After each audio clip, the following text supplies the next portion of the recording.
supposed to be over it.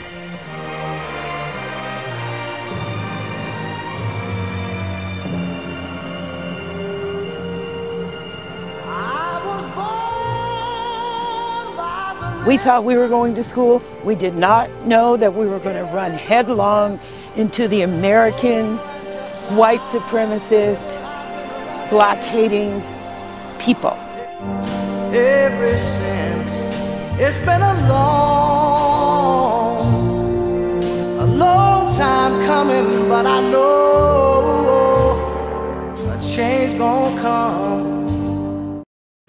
In 1954, the Brown versus Board of Education of Topeka Supreme Court case declared that segregated schools were unconstitutional and all schools must integrate.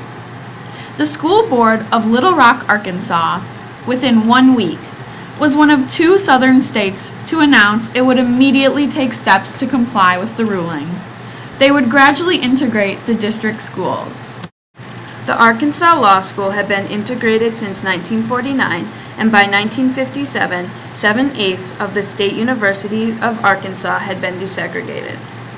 Blacks were appointed to state boards and local offices, yet the public state high schools were an entirely different story. On September 2, 1957, Arkansas Governor Orville Faubus gathered the Arkansas National Guard to surround Central High School and block any blacks from entering. Faubus announced that orders were a proactive approach to preserve the peace and prevent violence in Arkansas. On September 4th, the crisis of Little Rock took place. On this day, 9 high school students in Little Rock, Arkansas, got ready to go start at a new high school, Central High School, which was previously all white. The National Guard turned them away upon entry. On September 23rd, Little Rock police, along with 1,000 protesters, surrounded the school in anticipation of the black students' second attempt to enter the school. They were angry and aggressive, and students were again sent away at noon. On September 24th, Mayor Woodrow Mann asks President Eisenhower and the federal government for help. Eisenhower sent about 1,200 troops of the 101st Airborne Division and placed 10,000 guardsmen on duty. On September 25th, the 9 students attended Central Rock High School, entering through the front entrance. Fair duty. Finally, however, under court order, he withdrew the guardsmen and the Negroes entered the hitherto forbidden white school. A riot started and they quickly left. For 2 days, white crowds gathered at the school. They defied President Eisenhower's order to disperse. Confronted with what he called anarchy, the president ordered United States soldiers into Little Rock, an historic decision. It was the first time since Reconstruction days that the federal government used force to compel equal treatment of the Negro in the South. The regular Army troops, paratroops, took over promptly. They escorted the Negro children to and from school, gave them full protection from the threatening crowds. They were precise, efficient, tough, and they took no guff. The crowd found this out on the very first day. Some tested the troops, heaped abuse on them, didn't move when told. But these were regular Army men they were dealing with, veterans, many of them. The troops bared bayonets and advanced. Governor Faubus called it military occupation. It wasn't pleasant for anyone, not for the troops, not for the extremists, not for the students, not for the people of moderation who abhor force. Certainly not for most people of Little Rock, whose town had become a world trouble spot. The Little Rock Nine received incredible support from their community and family. The president of the NAACP, Daisy Bates, organized the black community in Arkansas to oppose the Little Rock School Board's all-deliberate speed measure, which was a tactic to stall school integration. The black community and NAACP were able to force the board to permit a small number of black students to enroll in Central High School.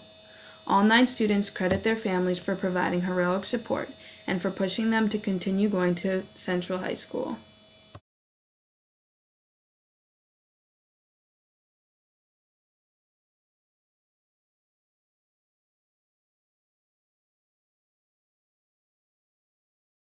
When the National Guard barred the students from entering, the state of Arkansas was in effect defying the government's order to desegregate schools. In response to that, Eisenhower personally sent in the 101st Airborne Division to uphold the Supreme Court decision and make sure the students got in safely. Quote, "The first few weeks we had individual soldiers that waited outside the classroom and escorted us from class to class.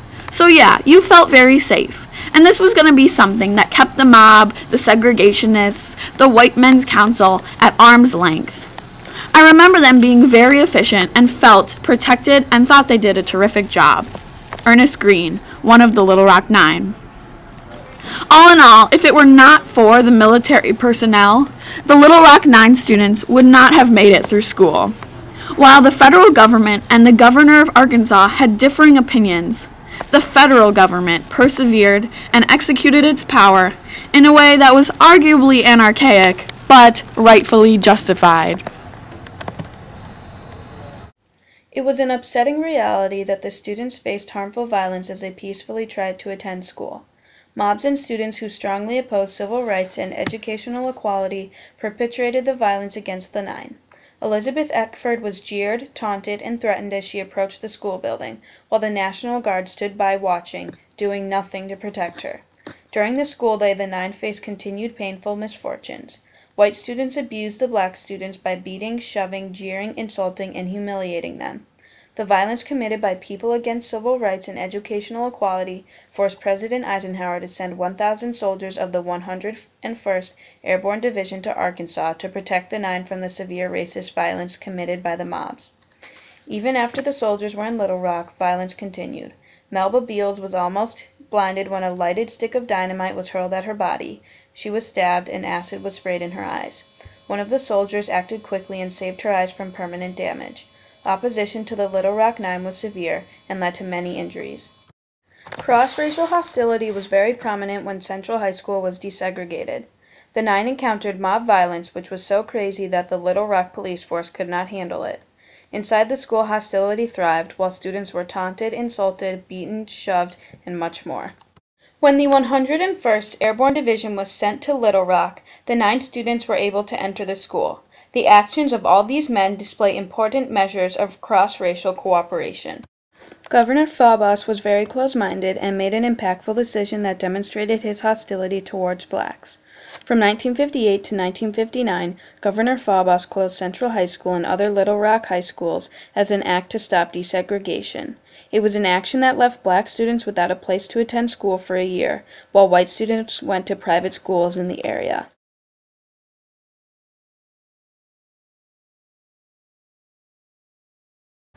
This event is significant because it really pushed the academic equality between blacks and whites into manifestation. As the Supreme Court ruled in the Brown v. Board case, to separate blacks from others of similar age and qualifications solely because of their race generates a feeling of inferiority. In addition, education is perhaps the most important function of